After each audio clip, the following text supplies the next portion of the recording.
illness, ambulance, and hospitalization, praying for Camilla in the hospital. The Queen and Camilla get on really well because they have a lot in common. Both are country women, preferring life among horses, dogs, and family in the country rather than in London. Both are really quite shy and private. Both have a pretty low-key approach to life.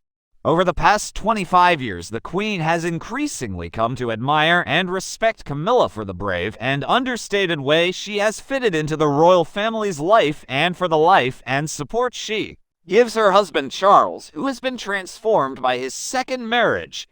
Camilla is not the mother of any royal children, so she will not hold the title of Queen Mother. There is no longer a need to distinguish between two Queen Elizabeths, and it will be many years, if ever, before a monarch and their mother will have the same name. Officially, she is Charles' Queen Consort, but she may be addressed in the simpler form as Queen Camilla, just like Queen Mary George V and Queen Alexandra Edward VII were. It seems everyone took notice, and that was probably one reason. Also, if anyone has earned the right to be seated next to her husband, who will one day be king, it is the Duchess of Cornwall. She has been an exemplary representative of Queen and country, and she works hard for so many good causes.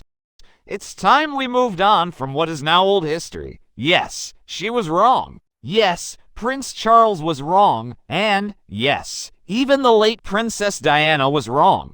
We are all wrong in the course of our lives, and we shouldn't have to carry the shame and guilt that comes with some of our decisions.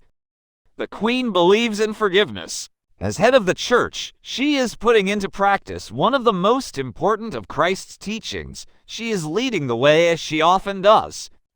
Camilla is the wife of a king, and women in that position are always titled Queen.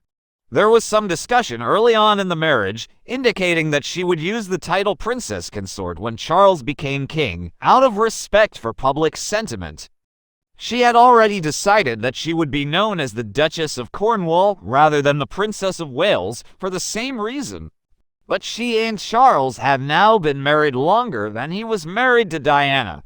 Camilla has been an excellent support and helper to Charles, and she undertook her royal duties with enthusiasm. Queen Elizabeth herself stated in a speech shortly before her death that she hoped Camilla would take her proper title when Charles came to the throne.